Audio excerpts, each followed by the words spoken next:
Welcome to another episode of Preparing for the Unexpected. I'm your host, Alex Fullick, and as always, we like to talk about things related to disaster recovery, business continuity, resilience, COVID, well-being, emergency management, anything that helps you, your organization, or your community prepare for, respond to, and overcome adverse situations.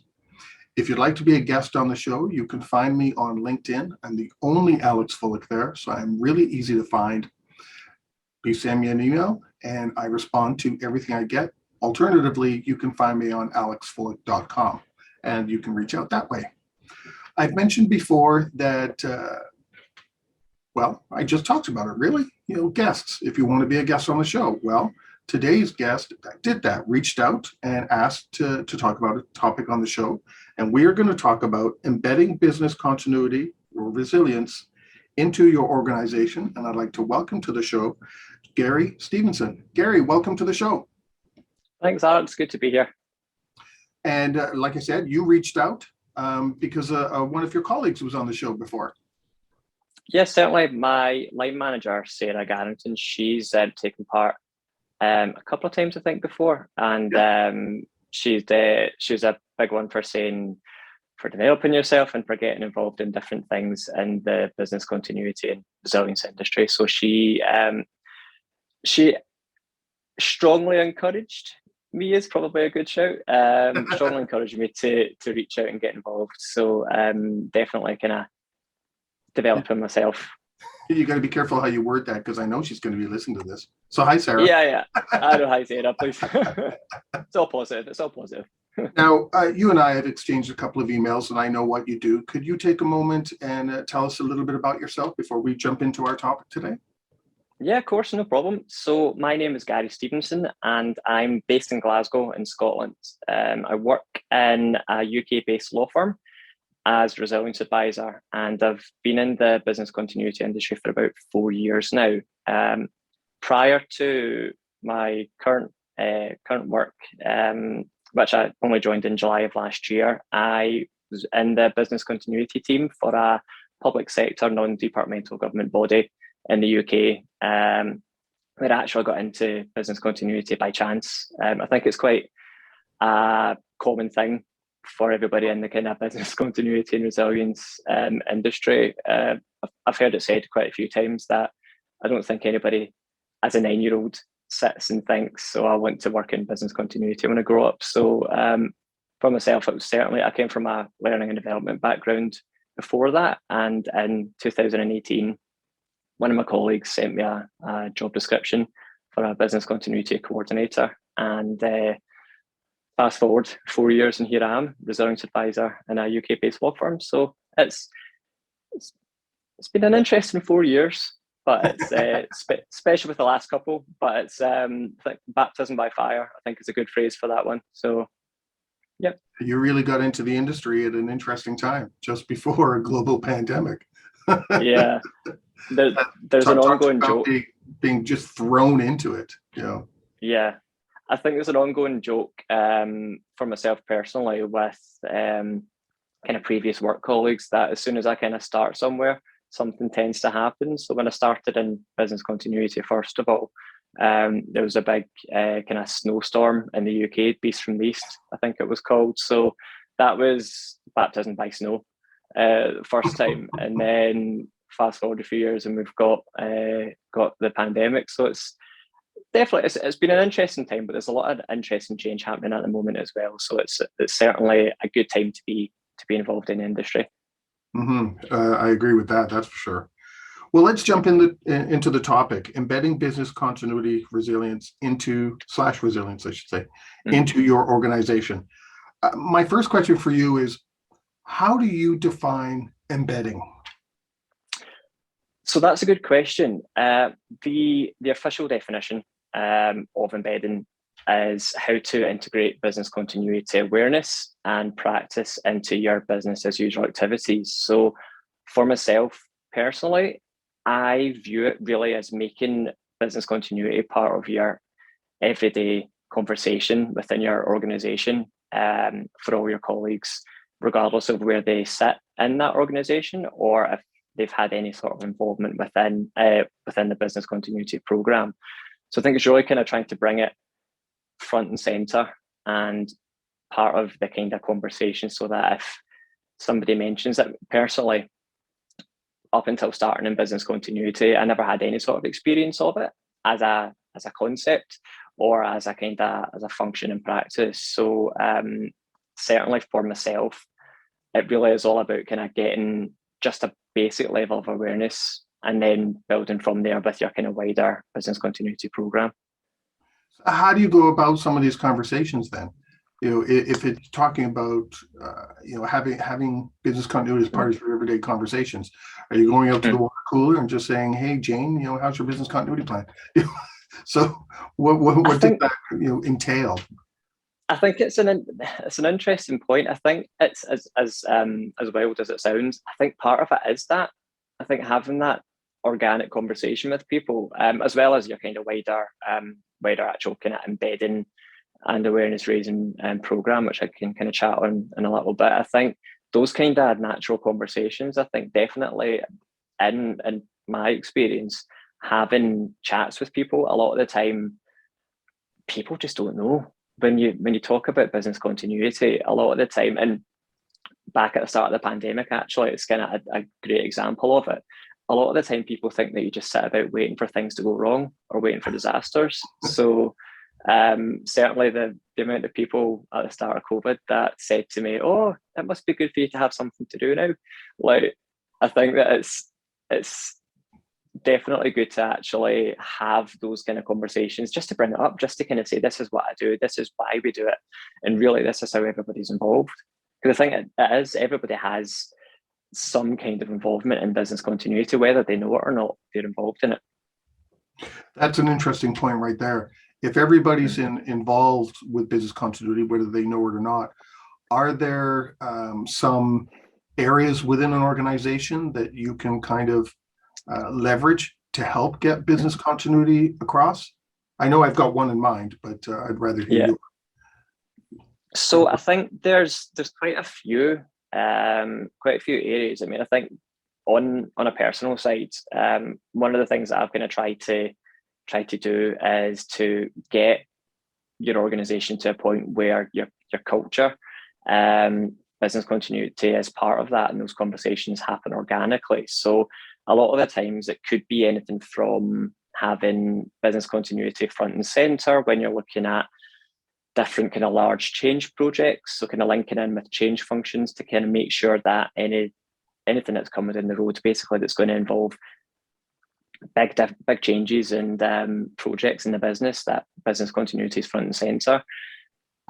Anything from that to supplier resilience, linking in with your kind of procurement team, to linking in with learning and development, to look at e-learning, for example, having an e-learning module that your colleagues would need to do to give them a basic level of awareness, which is something in the past that I have done, as well as communications as well. Do you mean something along the lines, when we, and excuse me, just about everywhere I've gone, we've had to do a 20-minute security course or something like that? Yeah. You mean that kind of an e-learning? Yeah, everybody's favorite thing. Yeah, your kind of mandatory e-learning.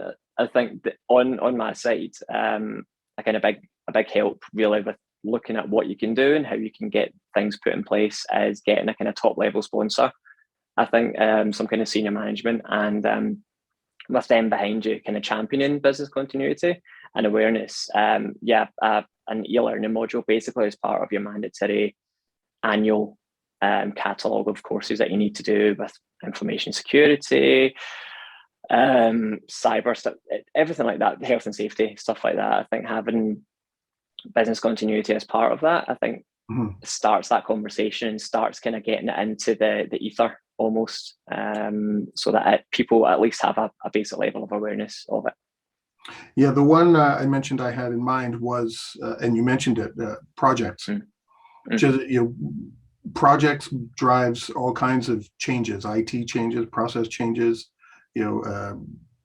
document changes, everything. So that I always find if you can get there first, it'll be easier to get into some of the other ones. Because even through project management, you touch on some of the other ones. Do we have any training we have to do? Do we have change anything in procurement? And then you can leverage all of those. So I'm glad you mentioned, because that was one of the first ones you said, and I went, yep, that's exactly where I'm going. So now you also mentioned awareness. How do you define awareness? And the reason why I asked that question is because I've experienced it. Just hanging a poster up on the wall means awareness, and now everybody knows what's going on.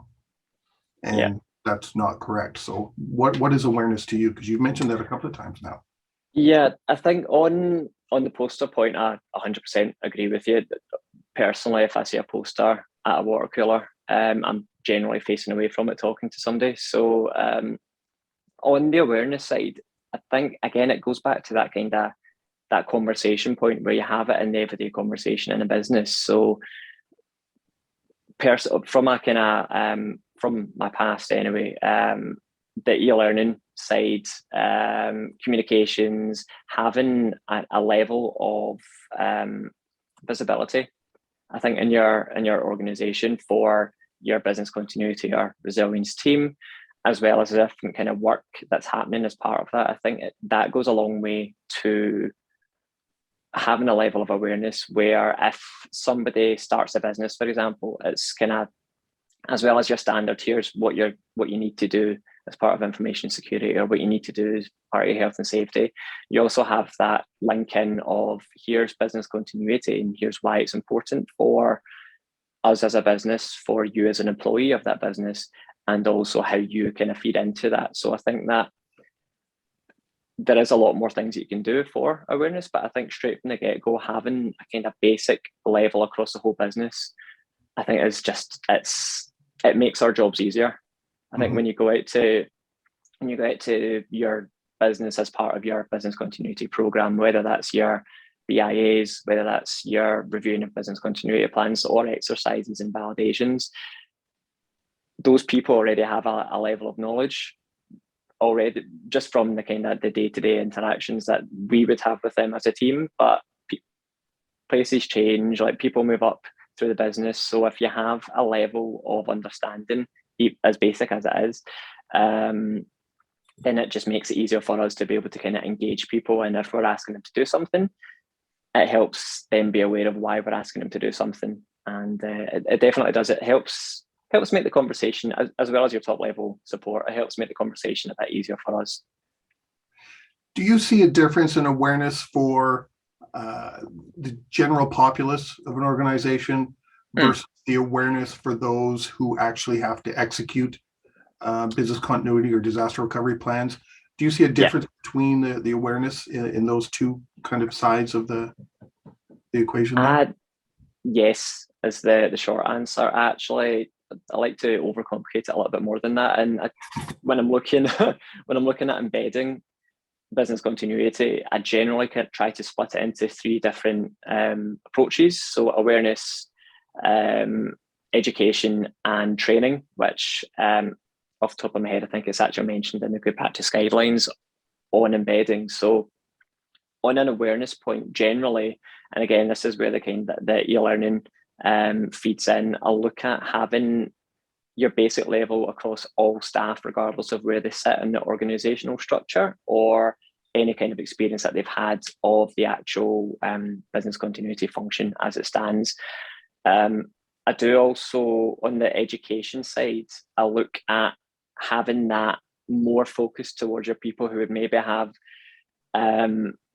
occasional interactions with business continuity as a function. So BIA owners, for example, or different areas, learning and development, if they're helping you out with making e-learning courses, or your communications team if they're helping you out with different articles.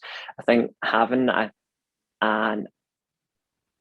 developed idea of why we're doing what we're doing as part of the business continuity program, I think that education piece adds on and sits on top of your awareness that everybody would have anyway. And then the training side, the kind of top tier, if you like, generally I would see that as that's where your role holders tend to come in. So your incident response structure, your gold, silver, bronze levels, they would have your training, first of all, what the structure is, where they sit in that structure, and why sit in that basically, along with roles and responsibilities, and also validation exercises as well, like that then all complements really the other two levels. They would have a basic level of awareness. They'd have, if they've maybe been involved in different parts, they'd have a level of education, but then the actual physical training itself as well. That's how I approach it. I don't know if it's maybe the easiest way to, but I try to kind of split it into those three tiers, I feel like, where it's you're getting everybody across the whole business, but you're going to have more people who will have a deeper level of knowledge of different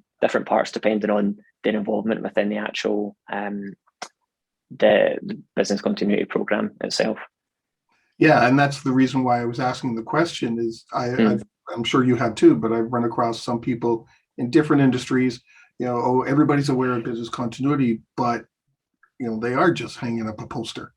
Well, I walk past posters all the time in the mall and wherever, so I'm not paying attention to them. So just because I hung up a poster doesn't mean everybody else knows what's on it. Doesn't mean everyone has the same understanding, and doesn't mean everybody is playing the same role. So I liked what you had to say there. I thought that was rather interesting. I think on the sorry. Go ahead.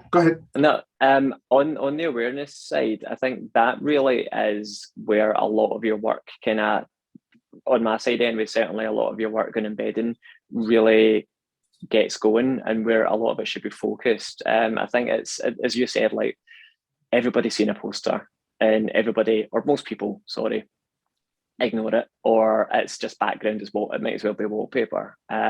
So from my side, basically, I've always tried to shout about what we're doing as a function in business continuity as much as possible, either internally, externally, or both, and try and kind of tie it in with different things so that it's business continuity awareness week, for example, in the middle of May. If I can tie in different kind of communications campaigns with that, then you can get people linked in and get people engaged a little bit more, having things that are relatable to people.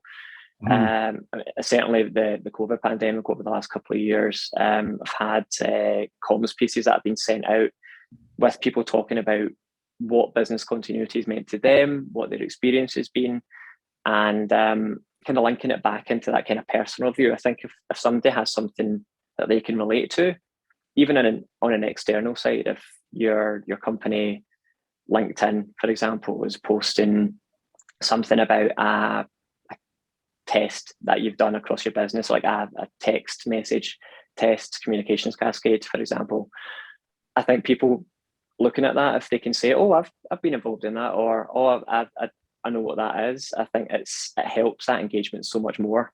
And then that way, that again, with your kind of other areas that you look at, it just makes it so much easier having that engagement straight from the get-go. And on that note, we've come to the end of our first segment. We are talking with Gary Stevenson today about embedding business continuity and resilience into your organization, and we'll be right back.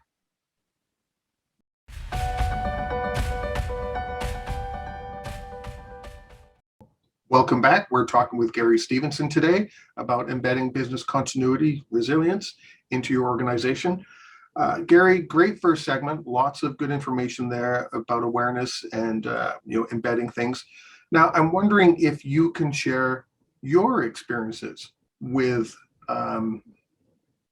attempting to embed business continuity and resilience into your organization. Some of the good things, some of the bad things, or some of the ideas that cropped up along the way that you hadn't thought of. Yeah, of course, no problem. It's an interesting one to kind of look back on and think about what you've done, because it seems everything when you sit and take a minute to look at what you've actually kind of sat and done, you do kind of surprise yourself sometimes. In the past, whenever I've looked at embedding business continuity as well as resilience in an organization, I've always tried to first of all make sure that what I'm wanting to do is aware and taking into account the culture of the business. I think it's very easy to come up with an all singing, all dancing program of things that you want to do. but if it's at odds with the actual culture of the organization, I think that straight from the get-go, that stops you in your tracks, I think. So I've always tried to make sure that the culture is taken into account with what we're doing, and as part of that as well, going back to the kind of the top level buy-in, I think having a business continuity sponsor who is senior in the organization to champion what you're trying to do, that thankfully in the past I've always had, and it's made things a lot easier. I mean, certainly as I mentioned with the all staff business continuity awareness e-learning that we done, the course itself was basically a short and sweet course that was put together to give people an understanding of what business continuity is, how it impacts them in their actual day-to-day roles, and just to kind of reiterate and reinforce how everybody has a part to play in it, both personally as well as the different departments and functions within the business. And I think having that business continuity sponsor from the start, although people might not have been too happy about it, I think that with it being in the mandatory courses straight from the get-go, that meant that it was there. Like, everybody had to do it. It was an annual thing as well. So we had a refresher course each year just to kind of reiterate highlights of business continuity to people. So I think certainly that's helped in the past. The course itself as well, certainly from feedback that we received, it was something that people actually engaged with. I think it's one of the challenges, and I'm sure everybody has experienced it in some form, is you can put something together and you can think it's totally amazing and it's going to do the job and it's the best thing that's ever been created. But then when you actually start rolling it out to people, sometimes the engagement might not be what you quite expected. But on that course, certainly, and again, it goes back to making things relatable. I think the feedback was really positive with even there was a section of that where we talked about what an actual business continuity incident would be and how that would impact the company, and try to make those incidents that people would be aware of. So Beast from the East, as I mentioned, everybody knew that. You mentioned that, and straight away people clicked like, oh, that was the time that we got sent home from work and got 2 days off because of the snow. I know. That was at the one time actually that snow was bad enough to shut the office, though, to be fair. But people knew, like, it was different things in the media as well. The NHS WannaCry cyber attack a few years back, everybody knew about it because a lot of people were impacted by it. And having that thing that somebody can read and say, oh, I know about that, or I've heard about that in the news, I think hooked people in and engaged them, which then made it easier to kind of get the level of engagement that we were actually looking for that. So that's certainly something on my side that I would consider a big win. On the e-learning side as well, we did have, because again, coming from a learning and development background, it's all about e-learning these days.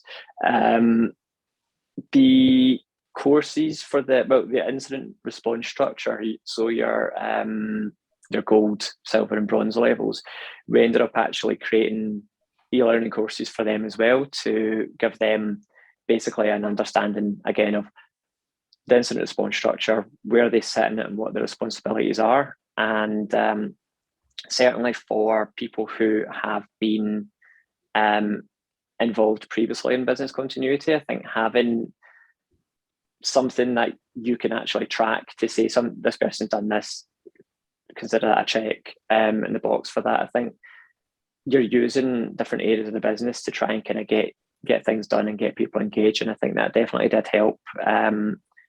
In all honesty, we did notice that the more senior levels were a little bit less willing to sit down to a 20-minute e-learning module, but there were some surprises with people doing it. So I think on that side as well, with the kind of challenges coming up with kind of more senior level, we did try to do as many kind of different varied things as possible to even raise awareness, help with education and help with training as well. So as I mentioned, articles internally, articles from people talking about business continuity. The pandemic was quite a good one to use. I think, again, everybody's went through it. We're all have some kind of experience from it. So using people to talk about their experiences and how resilience and business continuity help them to continue to work during the pandemic. So going from mainly, like the rest of the world, mainly an office-based organization to one that's home-based, when a lot of the time change like that is 10, 20 years in the making, but you have something that's done in months, and linking that back into business continuity as a function and how us plus other parts of the business as well supported everybody to make that happen. I think definitely it's another thing in your toolkit to be able to help people talk about it and help it be part of the conversation. You mentioned something I before you continue on, and before I forget my question here. Yeah, no problem. You mentioned, the beast from the east and the NHS, National Health Service, for anyone who doesn't know what that stands for. Cyber attack. In your opinion and your experience so far, did you make a conscious decision to use real life situations rather than using scare tactics? Because a lot of, I've been around long enough that, especially when I started, people were always, well, the worst case scenario, we're going to have a flood and this and this and this happens, but all of it is made up. And from listening to you, it seemed you took a different path rather than using scare tactics. Was that a conscious decision? And obviously, did that work better for you?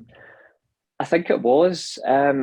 Personally, we all watch movies and we all kind of see things that maybe aren't on television and Netflix and stuff, and we all see things that aren't necessarily true to life or factual. And I think that while that's all well and good, if you're trying to get people to relate to a topic, if it's something that either impacts them or something that's happened, I've found that that's worked wonders better than kind of your standard scare tactics. Like, I think obviously in the UK this has went down as of late, but I was on a training course a few years back, a counter-terrorism training course, and the topic itself that we were talking about was an active shooter scenario where something's happened in a city centre and you had to kind of respond to that. And as you say, the kind of scare tactics, like, it gets people like, oh, okay, but it doesn't necessarily, people can't relate to that unless they've actually went through it. And certainly in Glasgow anyway, which is where I've worked, so like, we've not had something similar to that. So if you're trying to get people to think about how business continuity isn't just this abstract concept away in the kind of distance that doesn't relate to them, having something they can relate to 100% makes it easier. And I've definitely found, even just on a personal side, even my previous employer, we were kind of, our head office was in Glasgow, but we had an office down south in England somewhere as well. And a few of the incidents that we chose to talk about were Glasgow and Scotland based. And you had people down south that were like, well, I mean, I don't know about that. Something happened. One of the scenarios was a hotel that had a fire, and unfortunately some people lost their lives in that. But it was just kind of outside of Glasgow that it happened, and people from down south were like, well, I mean, why is it all about stuff up in Scotland? I don't know about that. So it kind of hits home. If people don't have something to relate to with it, a lot of the time, same as your posters that are up on the walls, they just zone out and it doesn't actually kind of hit or resonate with them. So definitely having something that they can relate to, I think it makes our job easier, definitely.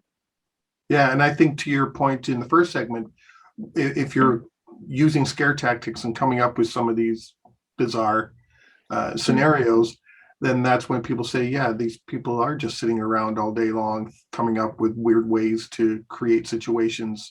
So until something actually happens, I'm not going to worry about it, right? Yeah, 100%. Like, even I think getting across to people how many different things, and it may sound a bit a bit pessimistic, but how many different things can be a business continuity incident and can affect you. A lot of people don't, other than your standard, there's been a fire in the building or there's been something weather-wise that's happened. Like, other than that, I don't think people kind of think so.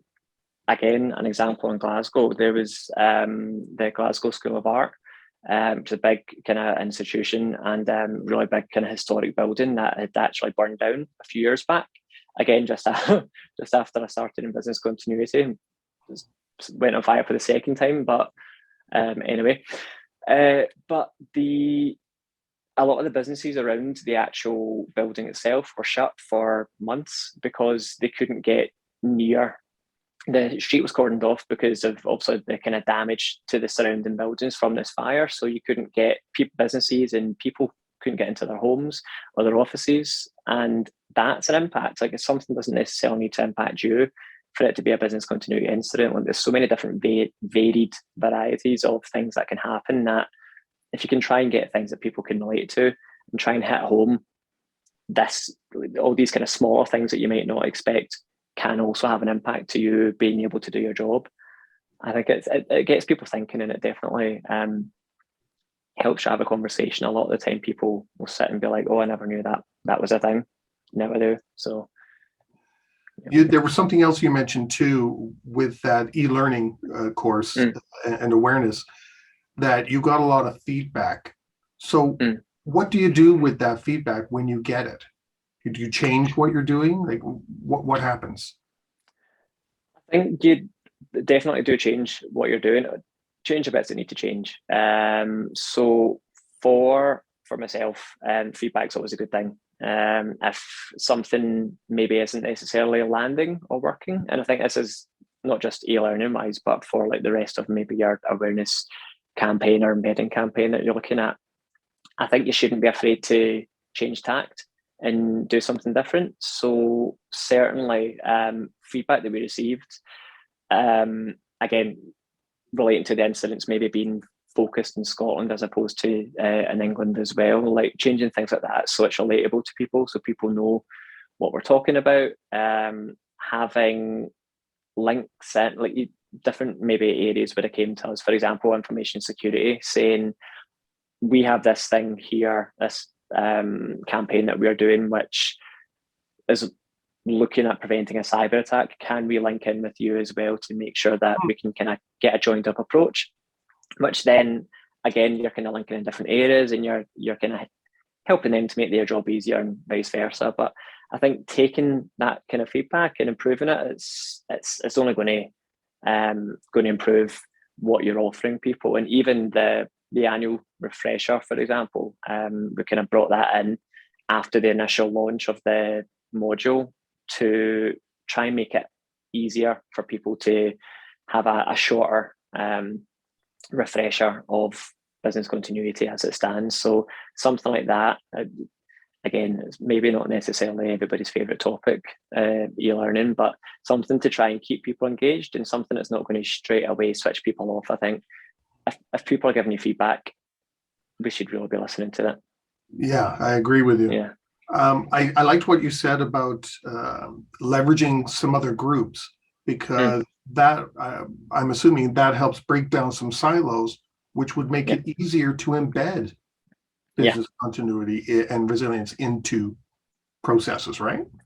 Yep, 100%. I think so much of what we do in resilience and business continuity, especially with regards to your BIAs, you're going out to your business and you're talking to them and making them think about what they do and dependencies that they have, different systems that they use.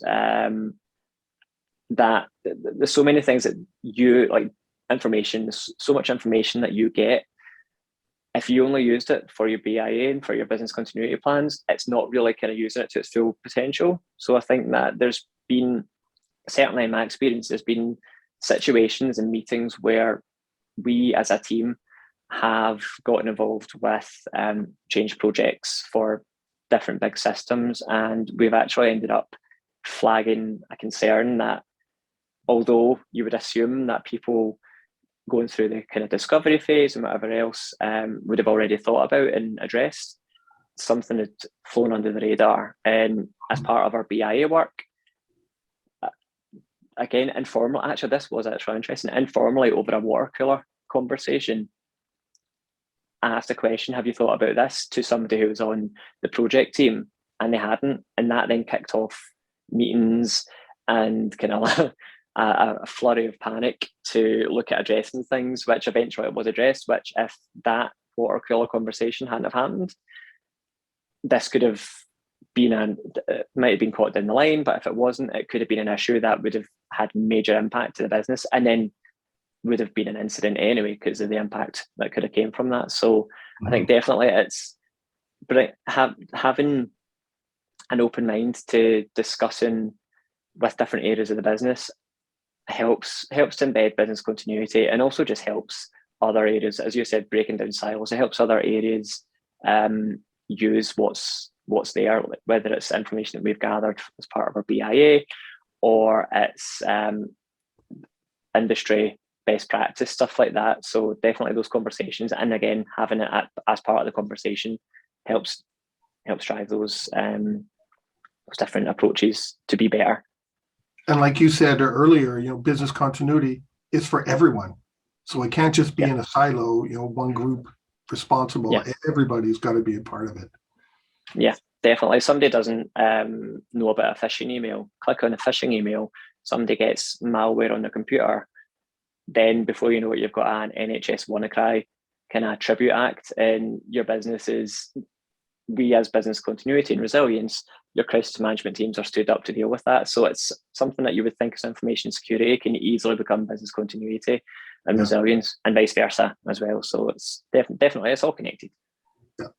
And on that note, we've come to the end of our second segment. We're talking with Gary Stevenson today about embedding business continuity and resilience into your organization, and we'll be right back.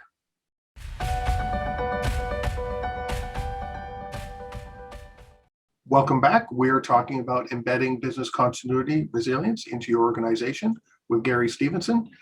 Gary, lots of great information there in the first two segments. Now I'm wondering, what are some of the challenges and how do we overcome them? Everybody's favorite topic.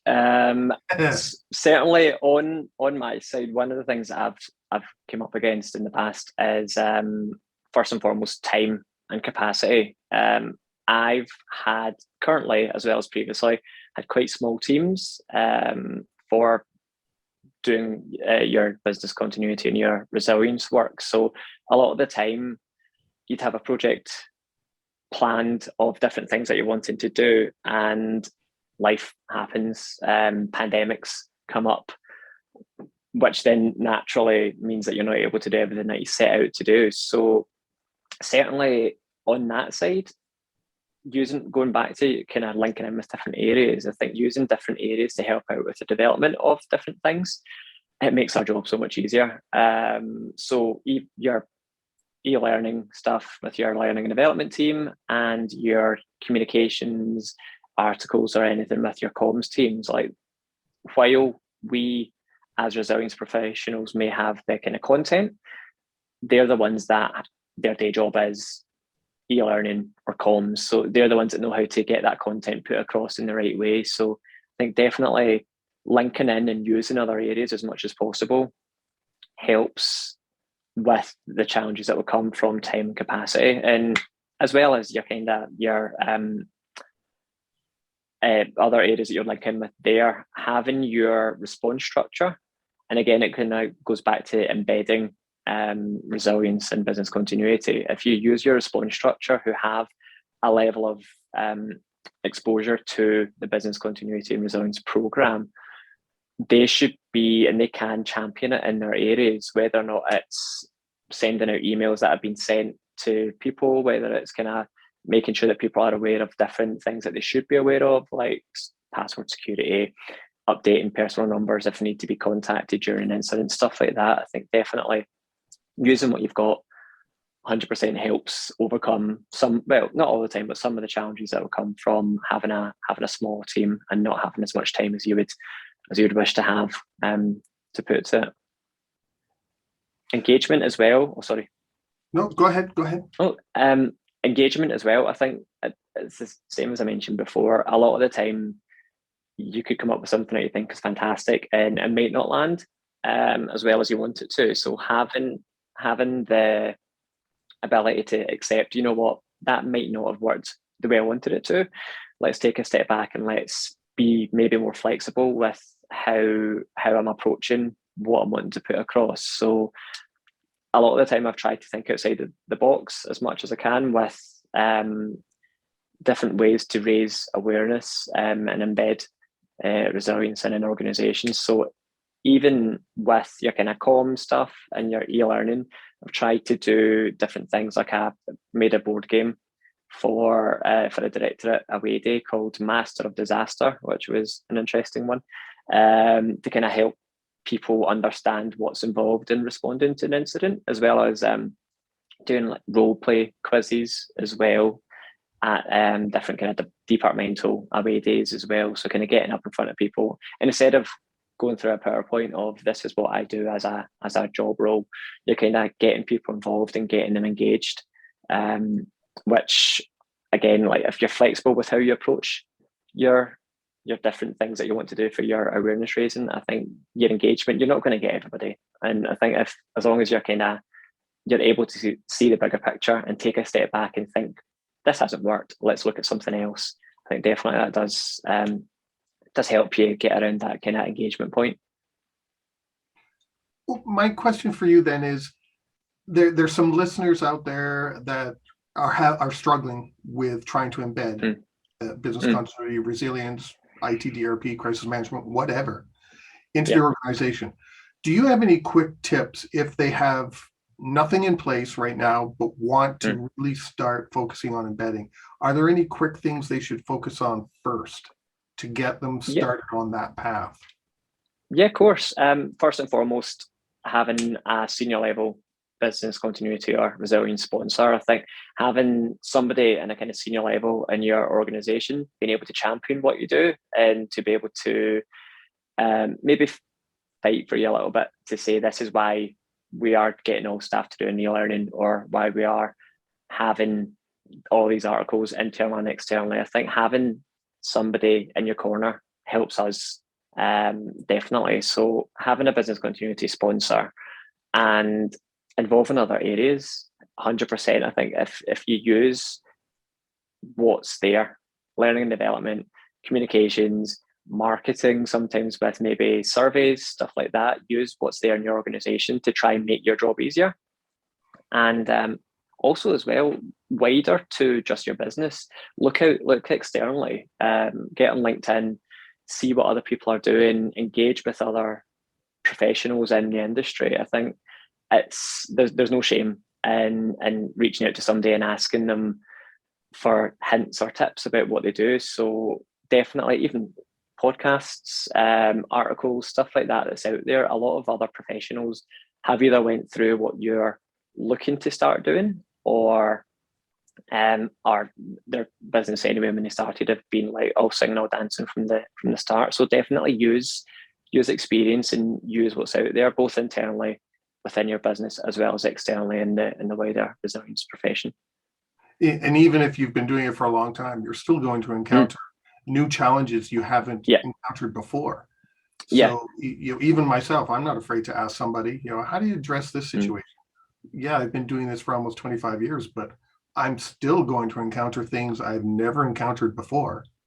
So there's no shame in asking for that assistance, right? 100%. I think on change, definitely something that is always going to happen. You're going to have something that we in the past would have done work area recovery tests where we got 100 people in the business on a bus across to a work area recovery site to, again, as part of your awareness raising campaign. But with the pandemic, certainly on a personal side, they're not as needed now, the recovery sites. So then being able to think, right, what else can we do then to get people involved? I think things are going to come down the road, but as long as you're flexible and you're able to take a step back and use knowledge that's out there, then it definitely helps make the job easier.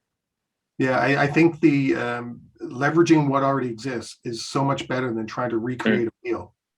Yeah, Because people are more in tune with, oh, I'm aware of that process. Oh, I didn't know how business continuity fit into that, right? yeah, exactly. And that's it. We've, as much as different parts of an organization feed into business continuity, we feed into different parts of the organization as well. So if you can use what's there, and again, make it part of the conversation in your business, then those water cooler conversations, instead of looking at your poster, if you can sit and actually talk to somebody, then you're more likely to get that concept embedded and get it kind of part of your culture in your business.